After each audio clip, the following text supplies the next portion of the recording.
क्या अगर आप एक से ज्यादा सिम लोगे तो आपको जेल हो जाएगी? और मिसिंग टाइल सिंड्रोम एक ऐसी मेंटल स्थिति जो आपको अभी पक्का होगी और इसके बारे में आपको पता ही नहीं है। और क्या आपके घर में जो बिजली आती है वो न्यूक्लियर पावर प्लांट से आती है? ये आपको जरूर जानना चाहिए। ऐसी ही कई इंटरेस्टिंग बातों को आज आप इस वीडियो में जानोगे, जिसको सुनने के बाद आप कहोगे वाओ। अगर आपने चैनल को पहले से सब्सक्राइब किया हुआ है तो एक बार नीचे बेल आइकन पे क्लिक करके चेक कर लो कि ऑल नोटिफिकेशंस ऑन है कि नहीं। ऑल ऑन रखना ताकि अगली वीडियो आपके फोन में सबसे पहले मिल जाए। और अगर सब्सक्राइब ही नहीं किया हुआ है तो सब्सक्राइब करके बेल आइकन पे क्लिक करके ऑल पे जरूर क्लिक कर लेना। So let's begin. Fact number 5, Bharat के अंदर ऐसे कई नियम हैं जो सेट ऑफ रूल्स होते हैं ना पूरे देश को चलाने के लिए। उनमें से ऐसे कई नियम हैं जो कि बदले नहीं गए हैं बहुत समय से, लेकिन फाइनली अब इसी महीने से ये सारे नियम बदल रहे हैं क्योंकि न्यू टेलीकॉम एक्ट लागू हो चुका है। अब आप और आपके करीबी लोग मोबाइल सिम ये सब तो यूज करते ही हैं, तो ये आपके लिए बहुत इंपॉर्टेंट है। सबसे पहली चीज जो हुई है वो हुई है साइबर फ्रॉड को लेके। देखो, ऐसा कई बार पाया जाता है कि आपके आधार कार्ड पे कोई सिम चल रहा हो और आपको पता भी ना हो। कभी कभी नोटिस करना कि आप सिम जब खरीदते हो दुकान में जाके, तो कई बार ऐसा होता है कि दुकान वाले कहते हैं कि आपका बायोमेट्रिक ठीक से नहीं हुआ, फिर से लगाइए ना अंगूठा, और आप फिर से लगाते हो। इस तरह से वो बायोमेट्रिक डेटा को कैप्चर करने की कोशिश करते थे फ्रॉड सिम वाले। और किसी के नाम पे नकली सिम चल रहा हो और उसे पता नहीं हो, ये ज्यादातर बूढ़े लोगों के साथ होता है। बुजुर्ग लोग जिनको कोई आइडिया नहीं है उनके साथ होता है। जैसे कि कोई सूट बूट में ऑफिसर आया गांव के अंदर और वो बूढ़े लोगों को अप्रोच किया कि आपका हम ये आपका राशन बढ़ा देंगे, आपका कोई बेनिफिट करा देंगे, और उसी बहाने बायोमेट्रिक्स लिया। और उन ओल्ड पीपल को पता भी नहीं है कि उनके नाम पे सिम चल रहा है। देखो, आपको जब भी कोई फ्रॉड कॉल आता है तो आप इधर से अगर गाली भी दे दो कि हट कट कॉल का फ्रॉड कर पता नहीं क्या मेरे को, ऐसे लोग जो रिप्लाई करते हैं कि अभी अभी पुलिस को नंबर देता हूं तुम्हारा, तो इससे कोई खास फायदा नहीं होता है क्योंकि फ्रॉडस्टर अपने नाम पे सिम थोड़ी चला रहे होते हैं, वो तो किसी और के नाम पे सिम चला रहे होते हैं। और प्रॉब्लम ये थी कि एक इंसान के फोटो और आईडी कार्ड पे कितने सारे सिम चलते थे, इसका कोई लिमिट नहीं था। ऐसे आर्टिकल्स आते हैं कि एक इंसान के नाम पर 700 सिम चल रहे हैं, 700 सिम। और ये भी अगर आपको अमेजिंग नहीं लगा तो ये घटना देख लो, 52,000 सिम सिर्फ एक फोटो और एड्रेस प्रूफ पे, यानी सिर्फ एक आईडी पे इशू कर दिया गया। यानी ऐसे ऐसे कांड हो रहे थे। तो इसी को लिमिट करने के लिए न्यू टेलीकॉम बिल में एक नियम निकाला गया, जो कि ऐसा र्यूमर्ड है इंटरनेट पे कि 2 से ज्यादा सिम होने पे या 1 से ज्यादा सिम होने पे पेनाल्टी, फाइन या जेल हो सकती है। लेकिन ऐसा नहीं है। एक्चुअल में जो नियम कहता है वो है एग्जैक्टली 9 सिम का। एक इंसान अपने नाम पे हाईएस्ट 9 सिम ले सकता है, 10वां सिम नहीं ले सकता है। जैसे इंसान अपने नाम पे 10वां सिम लेगा, अथॉरिटीज को एक अलर्ट पहुंच जाएगा और फिर उसके बाद 50,000 से लेकर 2 लाख तक की फाइन हो सकती है। अब ये 9 सिम का लिमिट एक आम इंसान के लिए एनफ है, क्योंकि मेरे ख्याल से 2, 3 या 4 सिम एनफ है एक पर्सन के लिए। किसी के पास 2 फोन्स भी है और दोनों में 2-2 सिम भी है तो 4 एनफ है। ठीक है, जाओ 5 एनफ है। मेरे को नहीं लगता कि 5 सिम से ज्यादा किसी को प्रैक्टिकल यूजेस है, तो इससे फ्रॉड्स तो रुकेंगे, ये तो पक्का है। तो ये काम सरकार ने अच्छा किया है। लेकिन इस टेलीकॉम बिल में कुछ ऐसे पॉइंट्स है जो कि मुझे सरकार की तारीफ करने से थोड़ा सा रोक रहा है। मैं किसी भी चीज का एनालिसिस एकदम अनबायस्ड तरीके से ही करूंगा, ये नहीं कि किसी का फैन बन के करूंगा। ये तो अच्छी बात बता दी, लेकिन एक प्रॉब्लम है इस बिल में। मेरे पर्सनल ओपिनियन के हिसाब से राइट ऑफ वे की बात की गई है। देखो, इस नियम के आने के पहले क्या होता था कि अगर किसी के भी घर पे टावर लगाना है तो कंपनीज अप्रोच करती थी गांव और शहरों में कि आपका प्रॉपर्टी है, यहां पर हम टावर लगाना चाहते हैं और उसके बदले आपको मुआवजा भी मिलेगा पर महीने। तो यहाँ पर 2 प्रकार के लोग होते थे। पहले वो जो खुशी खुशी एक्सेप्ट कर लेते थे क्योंकि मंथली पेमेंट मिलेगा,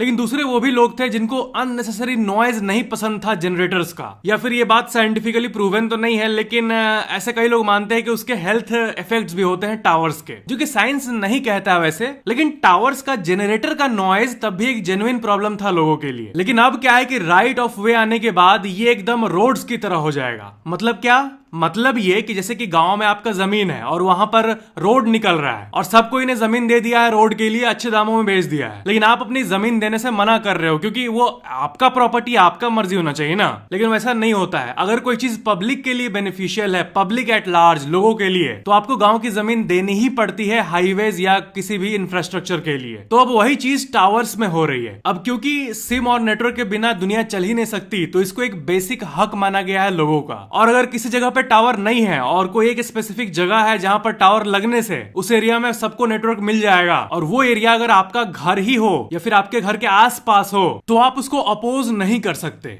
कि नहीं मैं टावर नहीं लगाने दूंगा। और अगर आपके मन में आ रहा है कि आप कोर्ट अप्रोच करोगे, कोर्ट जाओगे, केस करोगे, तो ये भी काम नहीं करेगा, क्योंकि कोर्ट नियम को मानता है, रूल बुक को मानता है, कानून को मानता है। और जब कानून में ही ये इंप्लीमेंट हो चुका है तो मतलब आप गवर्नमेंट टावर्स कहीं भी लगा सकती है, जो कि मेरे ख्याल से थोड़ा सा अनकंफर्टेबल मुझे फील हो रहा है ये सुन के। तो राइट ऑफ वे से बहुत लोग सहमत नहीं है। इसके बाद जो बड़ा चेंज आया है वो है गवर्नमेंट कंट्रोल का। पहले क्या होता था कि जब कोई इमरजेंसी होता था तो सरकार के पास लिमिटेड पावर होता था और एक थोड़ी लंबी प्रोसेस से गुजर के वो लार्ज स्केल पे एक्शन ले पाती थी। मतलब ये इसका कि मान लो किसी शहर में दंगे हो रहे हैं और उस जगह का इंटरनेट बंद करवाना है, तो पहले के मुकाबले सरकार का अब इस पे ज्यादा कंट्रोल होगा। अब इमीडिएट बेसिस पे गवर्नमेंट कंट्रोल कर पाएगी इमरजेंसीज के टाइम या फिर ऐसी कोई घटना के टाइम जो कि पब्लिक सिक्योरिटी को हार्म कर रही है। तो गवर्नमेंट कंट्रोल को बढ़ाया गया है। अब इस बिल में जो अगला चेंज हुआ है वो है इक्विपमेंट्स को लेके। देखो पहले के समय में जो टावर्स या फिर जितने भी इंफ्रास्ट्रक्चर, ये जो टेक्नोलॉजिकल इंफ्रास्ट्रक्चर है टावर्स और नेटवर्क्स का,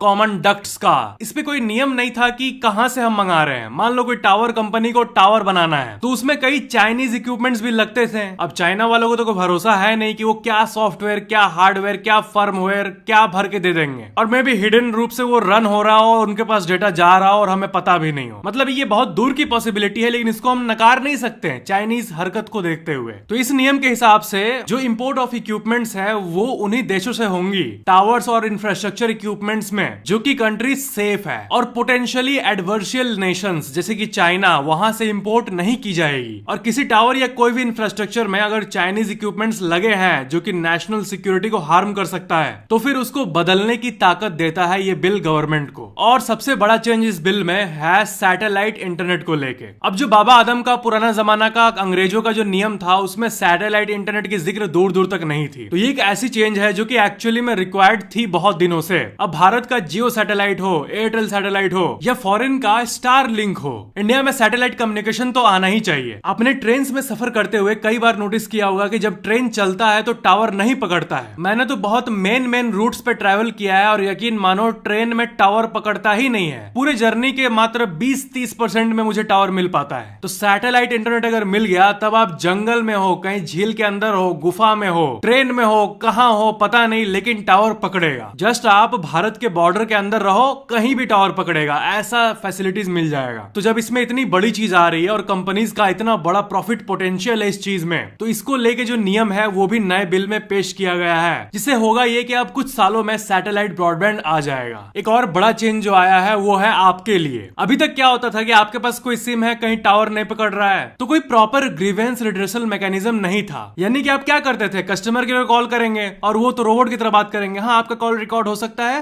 क्वालिटी एंड ट्रेनिंग पर्पस के लिए, हाँ अपना बताइए। फिर आप बोलेंगे अरे टावर नहीं पकड़ता है मेरा, मैं क्या करूं, यहाँ पर काम नहीं कर पा रहा हूं। हाँ सर माफी चाहते हैं हम आपकी दुविधा समझ रहे हैं, हम जरूर इसके लिए कुछ करेंगे। तो ऐसा जो ऑटोमेटिक रिप्लाई था ये अब नहीं होगा, क्योंकि इसके लिए प्रॉपर ऑनलाइन पोर्टल्स ओपन करना होगा टेलीकॉम कंपनीज को, ताकि कस्टमर का जो भी ग्रीवेंस होगा उसको रिजॉल्व किया जाए, और वो भी टाइमली बेसिस पे, और कस्टमर्स ट्रैक कर पाए कि उनकी समस्या कहां तक सॉल्व हुई है और किस डेट तक जाके सॉल्व हो जाएगी। जहां पर और एक जानकारी मैं ऐड करना चाहूंगा कि अगर आप कश्मीर में हो तो जो सिम लिमिट है एक इंसान के नाम पे वो 6 है, और भारत में बाकी सभी जगहों पर 9 सिम है एक इंसान पे। तो ये थे टेलीकम्युनिकेशन के नियम का कुछ ऐसा पार्ट जो कि आपके काम का था और जिसके बारे में आपको पता होना चाहिए था, जो कि आपको पता चल गया है। फैक्ट नंबर 4, इंग्लैंड में एक बहुत ही फेमस स्कूल है क्राइस्ट हॉस्पिटल बोर्डिंग स्कूल, और ये स्कूल पूरे विश्व का इकलौता ऐसा स्कूल है जहां का यूनिफॉर्म साल 1556 से अभी तक सेम है। यानी 450 साल बीतने के बाद भी उसका यूनिफॉर्म आज तक सेम है, और वो यूनिफॉर्म है ये वाला। फैक्ट नंबर 3, ये एक बहुत ही फैसिनेटिंग बायोलॉजिकल फैक्ट है। देखो फीमेल्स में एक एग जो होता है वो एक बच्चे को जन्म देता है, यानी आपके मदर के अंदर के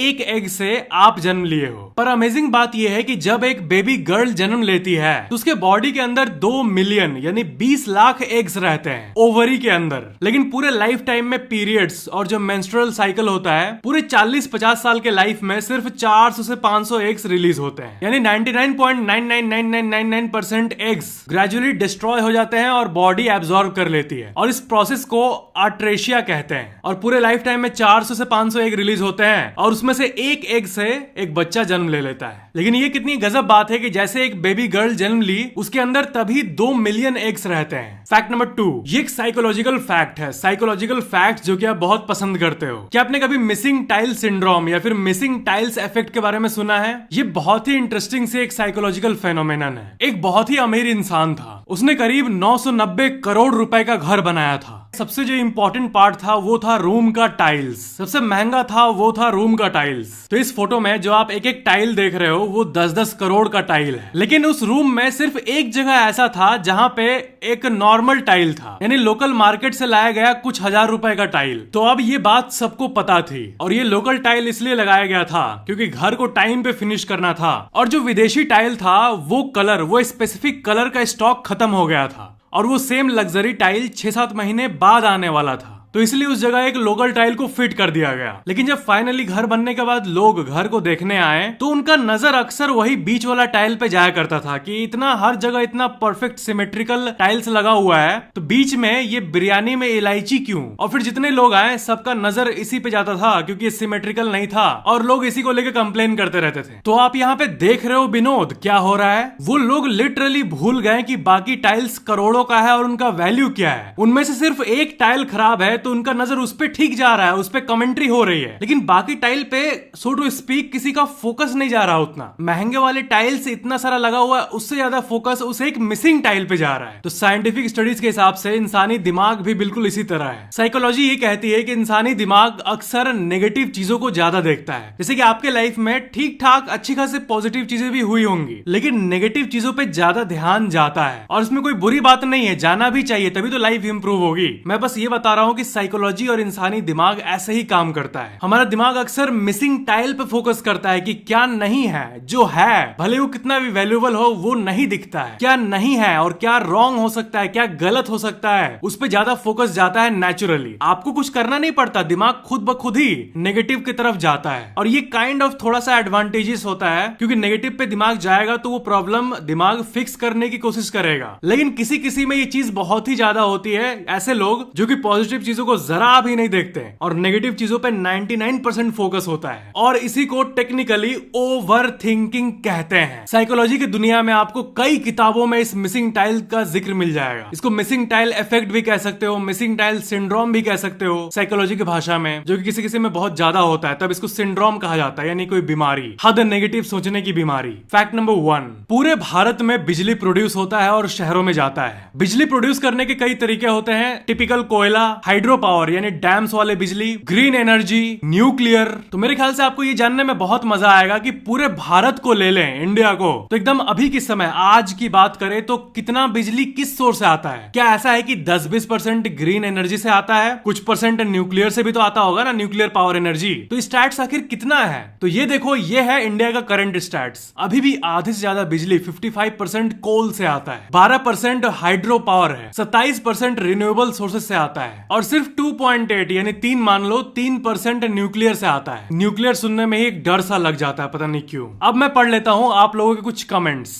तुम्हारा BMW चार्ज करने का कितना खर्चा आता है बताओ। मेरा जो BMW X1 है वो डीजल है। अभी आपने नोटिस किया होगा लास्ट 1-2 सालों में ईवी गाड़ी आ रही है, लेकिन मैंने उससे भी पहले लिया था, तो मैंने तो डीजल लिया है, तो चार्ज करने का खर्चा नहीं आता है। लेकिन हाँ, एक चीज तो है कि आप जो भविष्य में गाड़ी लेना होगा वो ऑफ कोर्स ग्रीन एनर्जी वाला ही लेना होगा। और आज से 10-15 साल बाद जब तक ये गाड़ी एक्सपायर हो जाएगा तब तक चार्जिंग स्टेशन शायद थोड़ा और वाइड स्प्रेड हो जाए भारत भर में। Bro, I have a question, if a vampire bytes zombie, does zombie becomes vampire और वैम्पायर बिकम्स ज़ॉम्बी? ये बड़ा इंटरेस्टिंग क्वेश्चन है कि कोई वैम्पायर है, उसने ज़ॉम्बी को काट दिया, तो क्या वो ज़ॉम्बी वैम्पायर बन जाएगा या फिर वैम्पायर ज़ॉम्बी बन जाएगा? मेरे ख्याल से ज़ॉम्बी जो है वो वैम्पायर बन जाएगा, क्योंकि वैम्पायर सुपर नेचुरल होते हैं पर ज़ॉम्बी तो नेचुरल बायोलॉजिकल होते हैं। इंसान का ब्रेन कितने जीबी का है? मैंने बताया था इसका आंसर है इनफाइनाइट। देखो कमेंट में किसी ने रिप्लाई भी किया है infinite. One most deep question that can blow your mind. इसमें वो ये लिखे हैं कि अगर यूनिवर्स बिग बैंग से स्टार्ट हुआ, एक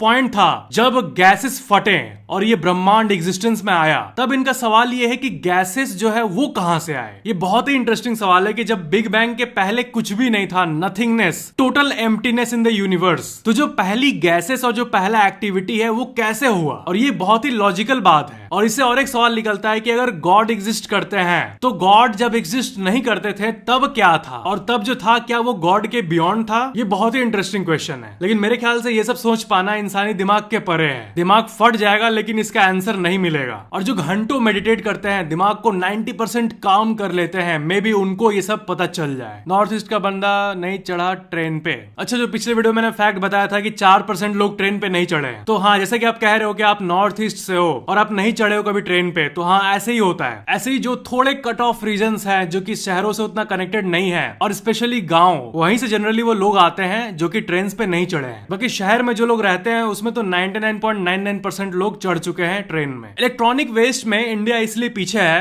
क्योंकि यहाँ का थिंकिंग ऐसा है कि वो मत बेच, ये मत बेच, इतना पुराना पीसी है, तेरे पापा ने दिलवाया था। हाँ, पिछले वीडियो में मैंने इलेक्ट्रॉनिक वेस्ट का फैक्ट बताया था कि सिर्फ 1% वेस्ट रिसाइकल हो पाता है। तो आप जो कह रहे हो कहीं ना कहीं आपकी बात ये सही है कि इंडिया में ऐसा होता है कि अगर कोई 10 साल पुराना कंप्यूटर है और वो किसी के पापा ने या दादा ने दिया है, तो क्योंकि इमोशनल अटैचमेंट होता है और हम इंडियंस के अंदर इमोशन ज्यादा होता है, जो कि बिल्कुल एक कूल बात है, होना भी चाहिए। लेकिन इसके चक्कर में रिसाइकल नहीं होता कंप्यूटर और मोबाइल्स, और वो ऐसे ही घर में पड़े पड़े उसका मदरबोर्ड, सर्किट वगैरह सब खराब हो जाता है। Bro, I hope you have many China product with you. You started YouTube channel by China product, right? पिछले वीडियो में मैंने बताया था कि चाइना इतना पॉल्यूशन करता है, तो शायद आप ये कह रहे हो कि आप चाइना के बारे में ऐसे बोल रहे हो लेकिन आप भी शायद चाइनीज प्रोडक्ट यूज करते हो, है ना नोटी बॉय? मैं कह रहा हूं नहीं, मैंने नहीं यूज किया है। अगर यूट्यूब चैनल की बात कर लूं तो मेरा लैपटॉप अमेरिकन कंपनी का है, HP, AC सैमसंग का है, Korean computer Apple Mac, car BMW Germany, phone iPhone American. तो हाँ, मैं उतना चाइनीज प्रोडक्ट लिया नहीं हूँ। Teacher, what is the best thing would you like to have? Me getting hurt from Rajesh bhaiya. तो ये थे आज के फैक्ट्स। वीडियो को लाइक जरूर करना और नीचे कमेंट जरूर करना। और जैसे कि मैंने कहा, अगर आपने अभी तक चैनल को सब्सक्राइब करके बेल आइकन पे क्लिक करके ऑल पे क्लिक नहीं किया है तो जरूर कर लेना, और कर लिया है तब तो ठीक है।